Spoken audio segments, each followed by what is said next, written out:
বাসায় আসলাম অসহায় মেয়ের কাছে আমরা শুনবো তার জীবন কাহিনী। আসসালামু আলাইকুম। ওয়ালাইকুম আসসালাম। আসসালামু আলাইকুম। ওয়ালাইকুম আসসালাম। আপু কেমন আছেন আপনি? এই তো ভাইয়া ভালো আছি। আপনারা ভালো আছেন? আল্লাহ তালা খুব ভালো লাগছে। যাই হোক, আপনার নাম আর আপনার পরিচয়টা আমাদের দর্শক জানতে চাই। আমার নাম খাদিজা আক্তার। আচ্ছা, আমি আসছি কুষ্টিয়া থেকে। কুষ্টিয়া ভেড়ামারা নাকি? হ্যাঁ, কুষ্টিয়া ও, ভেড়ামারা। আপনার ফ্যামিলিতে কে কে আছে জানো?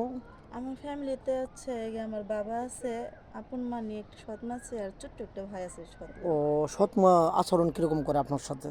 এখন এটা কি বলবো, ছোট থেকে বড় হয়েছি, মানে আদরের সময় আদর করে, বুঝেনি মানে তো সৎমা সৎ যেমন হয় আপন মানুষ আপন সমতুল্য মার তার মতো হবে না, আর এরকম অনেক হয় না। ডিফারেন্স হয়। হ্যাঁ। এটা বলে হলো আপনি সবাই জানে নাকি? জি। তো দেখো, ওই আপন মায়ের আদর ভালোবাসা এরকম স্নেহ আর পান না। না। তো এখন আপনি চাচ্ছেন যে আমাদের মাধ্যমে যে একটা ভালো একটা মানুষ পাইলে আপনার বাবার বোঝাটা হালকা হয়। হ্যাঁ, আপনি, কারণ হ্যাঁ, আমার বাবার বৃদ্ধ হয়ে গেছে গা, আর তারপর সৎ মা ঘরে থাকলে বুঝেনি তো অনেক জায়গা থেকে অনেক অত্যাচার, বিয়ের, অনেক জ্বালা হ্যাঁ, যন্ত্রণা। অনেক জায়গা থেকে বিয়ের প্রস্তাব আসছে কিন্তু যৌতুকের কারণে বিয়ে হইতেছে না। তো আমার পাশের বাড়ি আর কি, আমার আপন চাচাতো বোন, ও আপনাদের এখানে আসছিল। আসার পরে আল্লাহর রহমতে অনেক ভালো একটা ফ্যামিলি তোর বিয়ে হয়েছে, অনেক সুখে আছে।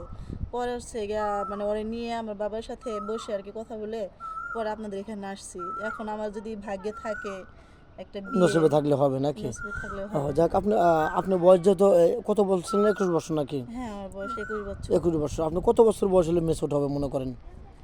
এখন দেখেন বয়স কোনো একটা ফ্যাক্ট না, এখন যেরকমই হোক না কেন একটা মানে গরিব ঘরের ছেলে হলেও আমার কোনো প্রবলেম নাই, কিন্তু একটু ভালো হতে হবে। মানে তার চাল চলন, আচার ব্যবহার, হ্যাঁ, চরিত্র সব মানে দিক দিয়ে যে ভালো থাকতে আমি হবে, যেন তার সাথে সারা জীবন সুখের কাটাতে সাথে পারেন এরকম একটা থাকতে ম্যান পারি। হতে হবে যে আমি যার হাত ধরবো, আমি ইতিম অসহায় মানুষ, হ্যাঁ। একদম গরিব মানুষ, আমি জানি জি। প্রতারিত না হই বা ভবিষ্যতে মানে আমি লাঞ্ছিত না হই নাকি?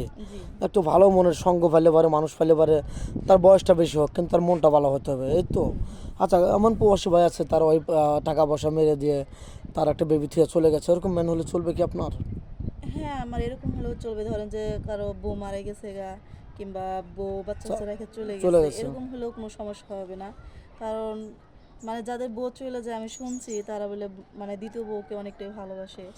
আর আমিও চাবো মানে হচ্ছে গিয়ে আমি তার সংসারে যে তার বাচ্চাদেরকে মানে নিজের বাচ্চার মতো করে রাখার জন্য। আগলে রাখবেন এরকম। হ্যাঁ। আচ্ছা, এখন তো হয়তো আপনি অসহায়ের জন্য যেটাই বলতেছি বা আপনি যেটা বলতেছেন এটা কি আসলে বিয়ার পরে ঠিক থাকবে নাকি? এখন দেখেন সবাই কিন্তু একরকম হয় হুম। না, কিন্তু আমি চাবো যে যে আমার বিপদের সময় আমার উদ্ধার করছে, কারণ হচ্ছে গিয়া আমি তো অনেকটা গরিব ঘরের মেয়ে, মানে যে যৌতুকের কারণে আমার বিয়ে হইতেছে না। যৌতুক ছাড়া যদি কেউ আমাকে বিয়ে করে রাখতে পারে তাহলে আমি ভাববো যে সে যদি আমার বিপদের সময় পাশে থাকতে পারে তাহলে আমি কেন তার সংসারে এসে অশান্তি করব। আমি চাবো অবশ্যই। সব সময় তার বিপদে আপদে তার পাশে থাকার জন্য। অনেক সুন্দর কথা বলছেন। আচ্ছা, আপনি কি আদৌ ফোন কিনেছেন?